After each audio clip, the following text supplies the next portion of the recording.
Guys good morning. પુલ્લા બને ready થઈ ગયા છે. એમાં દાદા માટે બી બનાવ્યા છે. તો એમને ડાયાબિટીસ છે એટલે નથી ખાતા બીજું કઈ વસ્તુ. તો ઘઉંનું બધું ના પાડ્યું છે ડૉક્ટરે. તો ચણાનો લોટનો પુલ્લા બનાવે છે વગર તેલનો. જો વગર તેલનો છે ને એકદમ. તો કોફી બી બની ગઈ. એમના માટે કોફી બનાવી હતી, આપી દીધી.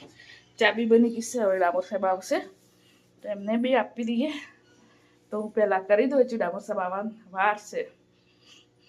ગાઈઝ ગુડ મોર્નિંગ, જય શ્રી કૃષ્ણ, જય જોહાર. અમારે ચા નાસ્તો થઈ ગયો છે. તો મારા ખાટો અહીં આવી ગયા છે. દાદા આવ્યા છે ને એટલે હોલમાં રહેશે.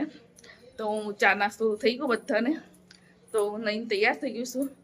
તો હવે જમવા બનાવું છું. જો ભાજી બસ દાદા માટે ભાજી કઠોળ ખાવા ના પાડું છે એટલે ભાજી ખવડાવવાની દાદા. તો વોશિંગ મશીન બગડ્યું હતું તો સરખું કરાવ્યું હમણાં. મશીન બગડી જાય બહુ બધા કપડાં ધોવામાં આવે એટલે પછી શું કરીએ. તો ગાઈઝ બ્લોગમાં બની રહેજો. હું ફટાફટ જમવાનું બનાવી દઉં. જમવાનું બની ગયું, ભાજી બી બની ગઈ અને દાદા અમને બાકી છે તો અમે બી જમી લઈએ. તો જા આમ પે રોડવાનું તો અમે જમી લઈએ. હવે તો પછી મહેમાન આવે છે, મારા નણંદ આવે છે, મારા દિયર આવે છે. અમારા દાદાને ખબર કાઢવા માટે. દાદા બીમાર થઈ ગયા છે એટલે. તો ગાઈઝ અમે જમી લઈએ. તો ગાઈઝ સાંજનો સમય થઈ ગયો છે. હવે જમવા બનાવી દઈએ.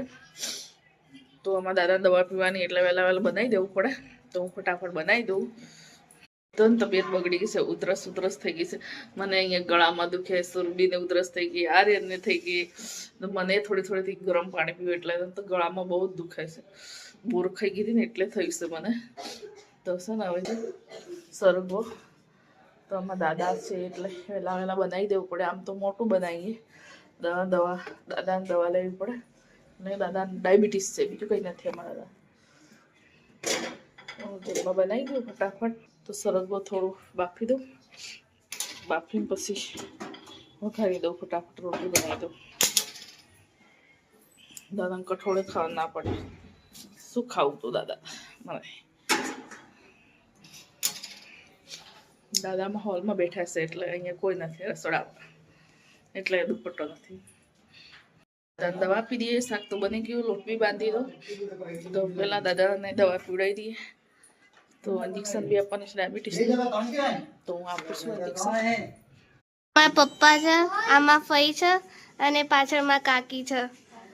અને આ બે આમાં નાનો ભાઈ અને આમાં નાની બેન છે. હેલો હેલો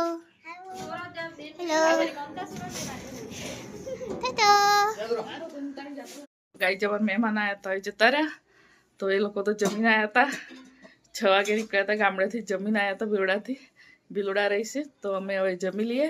તો દાદાને ખબર કાઢવા આવ્યા હતા. દાદાને થોડીક તબિયત બગડી હતી એટલે અમે લાવ્યા હતા એટલે. તો ખબર કાઢવા આવ્યા હતા. તો અમે આજે સરગવાનું શાક બનાવ્યું છે. તો દાદાએ જમી લીધું. તો દાદાને જમાડીને પછી અમે જમીએ છીએ. તો જમી લઈએ. તો ડામર સાહેબનો નાનો ભાઈ છે, આર્મી એક્સમેન. હે ડામર સાહેબ, આર્મી એક્સમેન.